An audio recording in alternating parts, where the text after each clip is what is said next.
Wa an Abi Hurairah radhiyallahu anhu qala qala Rasulullah sallallahu alaihi wasallam uqtulul aswadaini fi ssalati al-hayyata wal aqrab akhrajahu al-arba'ah wa sahahu Ibn Hibban. Hadis ini diriwayatkan oleh Al-Imam Abu Dawud dalam sunannya, diriwayatkan oleh At-Tirmidzi dan Nasa'i dan Ibnu Majah. Empat tu dikeluarkan oleh yang empat. Ibn Hibban telah mensahihkannya. Cuma Ibn Hibban terkenal dengan tasahul di dalam sahih, mentasahihkan, yakni bermudah di dalam mensahihkan. Maka ramai kalangan ulama hadis suka untuk menyemok semula tasahih Ibn Hibban disebabkan isu bagaimana dia mengangkat riwayat siqah yang mengambil daripada orang yang dianggap tidak dikenali. Ini satu bab yang dulu pernah saya bahaskan. Tapi ulama-ulama hadis, bukan saja Ibn Hibban, Al-Hakim, Al-Zahabi, mereka bersetuju untuk menyatakan hadis ini adalah sahih. Hadis daripada Abu Hurairah ini menyebut uqtulul aswadain fi shalah, bunuhlah dua benda hitam di dalam salat. Al-hayyata wal aqrab, ular dan, diterjemah apa situ? Kalajengking. Kalajengking. Ular dan kalajengking. Nabi kata bunuhlah di dalam solat, yang ni masa tengah solat. Jadi apabila bunuh tengah solat ini jadi perbahasan di kalangan para ulama, macam mana nak bunuh kalau ketika dia tengah solat. Kerana kita tahu solat ada pergerakan-pergerakan yang telah ditentukan, dan kita telah sebut pergerakan yang wajib, pergerakan yang makruh, pergerakan yang diharuskan, dan pergerakan yang diharamkan. Pergerakan yang disunatkan juga kan. Dulu orang cerita dululah mengaji kan, dia cerita ada 3-4 orang dia pergi semayang, dia pun tak mengaji bab ni. Tengah-tengah semayang, mula-mula duk lawan tolak satu orang, siapa nak jadi imam. Tolak kawan ni, tolak kawan ni, tolak kawan ni. Last kali tolak seorang tu nak jadi imam. Lagi 3 duduk belakang. Lagi 3 yang duduk di belakang semayang.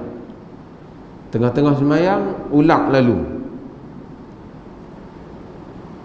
Seorang kata belakang, rakaat kedua, tu imam ulang. Kawan sebelah kata semayang tak boleh bercakap.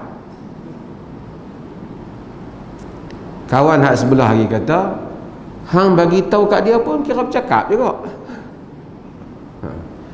Kemudian Tok Imam pusing, Tok Imam kata 3-3 hampa batal pasal bercakap. Dululah masa duk mengaji pondok tu macam itulah Tok Guru abang. Tak tahulah kejadian tu berlaku ke tak, tapi Nabi kata bunuh dua benda hitam semasa solat. Kita tahu, kita dah sebut dulu, ada pergerakan dalam solat yang pergerakan tu wajib. Seperti apa? Buang najis, kena di kopiah, cabut kopiah. Wajib mah untuk menyelamatkan sembahyang. Kalau tidak, sembahyang dalam keadaan najis. Pergerakan tu tak termasuk di dalam pergerakan salat. Wajib. Contoh lain apa? Saya dah sebut. Kita sembahyang menghadap ke arah salah kiblat. Mai-mai kawan kita mai dia pusing kita. Oi, dia tahu ni pusing kanan ni, kiblat. Wajib pusing. Pasal salah kiblat. Ada pergerakan yang wajib. Saya ada satu hamba Allah tu, dia ikut saya. Masjid Alwi kita ni, dia meja mengajak di sini. Dia masuk mai tak tengok betul-betul dulu. Dia sembahyang menghadap kelah ni. Dia menghadap mereka ni. Dia tak tengok tu, belah sana tu. Dia menghadap ke sini. Sebab tu orang masjid ni ya, tengok dia menghadap sini, pusing dia pergi menghadap belah sini. Itu masuk sembahyang tu. Tak dan tengok. Pusing tu hukum apa? Wajib. Ada masa sunat. Macam mana? Rapatkan sah tengah-tengah duduk sembahyang. Pergerakan yang bukan asal daripada solat, tapi cuma bila Nabi suruh bunuh, kita dah bahas hadis Nabi dukung cucu dia Umamah binti Abi As. Tapi bila nak suruh bunuh haiwan ular dan kalajengking ni, macam mana nak bunuh? Kalau setakat ni tak boleh, dia duduk di tanah.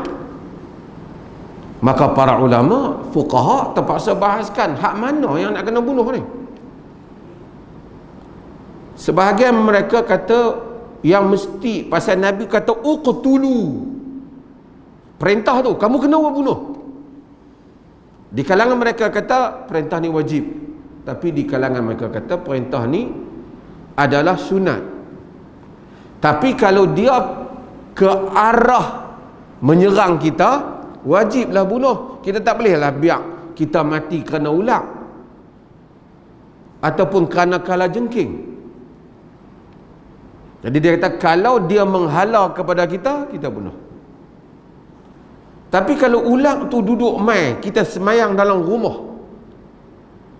ular lintah, kalaupun dia tak mai kat kita, kita tahu sekali dia pergi ke anak kita ke duduk tengah tu, kita duduk semayang, nak buat macam mana? Yang demikian, hal yang demikian tu juga kita bunuh, termasuk juga kalajengking. Bunuh macam mana nak bunuh? Takkan nak boleh pergi tangkap ular dengan tangan. Kalajengking takkan nak boleh pergi tekan dengan jari macam tu ya. Fuqaha dahulu mereka buat contoh, misalnya dia kata kalau nak bunuh nak kena pergi ambil kasut, pukul dengan kasut. Dia kata tak apa, tidak mengapa pergerakan sekadar dia bergerak, kemudian dia pi dia pi ambil kasut tu, dia pi katok kalajengking tu, dia boleh sambung pergi sembahyang dah. Seperti qaul dan sebahagian dan fuqaha mazhab Malik. Sekali saya cerita pendetailan dia. Ataupun kita pakai kasut dah, kita pi bergerak, kita pijak kalajengking dan kasut kita, tidak membatalkan salat. Ataupun kita pi ambil tongkat tepi kita tu, kita pergi katok ular tu, pukul ular tu, kita masuk balik dalam solat. Kata mereka tidak membatalkan solat. Di kalangan mereka bincang, kalau lepas katok ular, apa tu ambil tu ular kepit pergi buang di luar, boleh masuk semayang balik ke? Contohnya lah, pergerakan yang banyak dan pergerakan yang sedikit ni, bagaimana nak mengukurnya? Macam mana nak nilai ini pergerakan yang banyak atau pergerakan yang sikit? Khilaf lagi di kalangan para fuqaha. Sebab apa khilaf? Sebab tidak ada hadis yang Nabi bagi tahu kalau bergerak macam ni banyak, bergerak macam ni sikit. Yang ada ialah contoh-contoh hadis Nabi, macam Nabi dukung Umamah, dan hadis yang lain yang diriwayatkan oleh Aisyah radhiyallahu anha yang ada dalam Sunan Abi Dawud. Kata Aisyah radhiyallahu anha, kana Rasulullah sallallahu alaihi wasallam yusalli fil bait wal babu mughlaq. Nabi semayang di rumah dalam keadaan pintu terkunci. Pintu terkunci. Faji'tu, kemudian aku datang, kata Aisyah, faji'tu wastaftahtu, aku datang, aku ketuk, aku minta nak masuk. Famasya, dia kata Nabi jalan. Fafataha li thumma raja' ila musalla. Nabi jalan, Nabi buka pintu, Nabi kembali kepada tempat Nabi sembahyang, Nabi salat. Tapi hadis tu pun tidak memberitahu Nabi jalan sejauh mana. Dia tak bagi tahu. Cuma kita tahu rumah Nabi tak besar lah. Yang tu kita tahu rumah Nabi tak besar. Sejauh mana baginda jalan, kita tak pasti.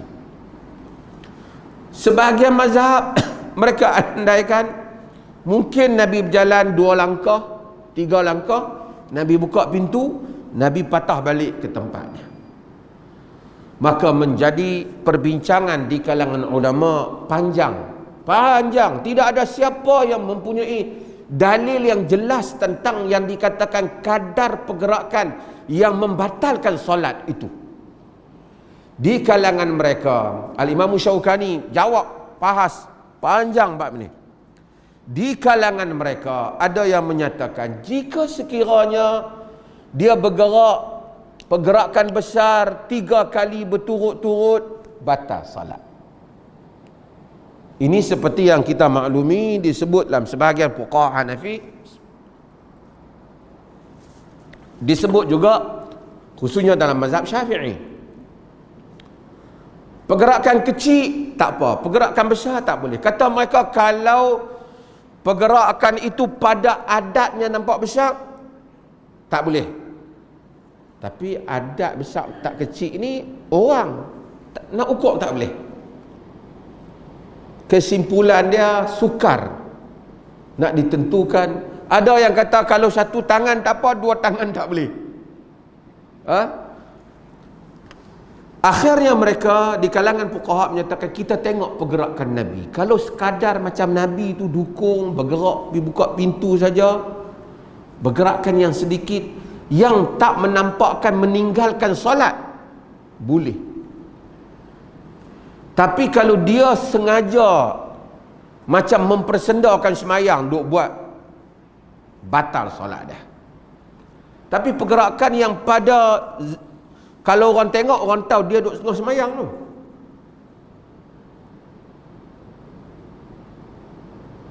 Maka dia masih lagi di dalam solat. Setiap orang dia tahulah. Cuma kalau dia semayang, dia duk golek-golek badan dia, pergerakan yang tak perlu. Ni saya kata pergerakan yang tak perlu. Pergerakan yang perlu tak ada masalah. Ni ular dan kalajengking ni termasuk dalam pergerakan yang mesti. Pergerakan yang tak perlu ni kadang-kadang ada jam kita ketat semayang, kita perbetul ada kaitan dengan semayang, kita tak selesa, kepiah kita turun sampai ke mata, kan, ada pasal. Lain daripada itu kalau Abbas tu sedikit pergerakan sia-sia, kalau setakat dia duk bergerak. Tapi kalau sampai pergerakan tu nampak macam yastahzi, dia bersendakan solat, batal solatnya. Okey. Kalau sekiranya dia kata ulang tadi, dia pergi kata ulang tadi, kata dalam jumhur para ulama kata kalau dia pergi ketuk ulang tadi, kemudian dia balik pada tempat solat, dia sambung. Tapi kalau dia kejang ulang tu, ulang masuk ke dapur pula, kejang pula, panggil bini dia bangkit, dia kena semayang semula. Apa faedah hadis ni? Faedah hadis ni, kita asalnya bila kita semayang, kita haram keluar daripada solat tanpa sebab. Kita tengah-tengah semayang zuhur, tengok-tengok kawan kita mai rumah, kita berhenti semayang zuhur, tak boleh lagi semayang lain tanpa sebab, tak boleh, diharamkan.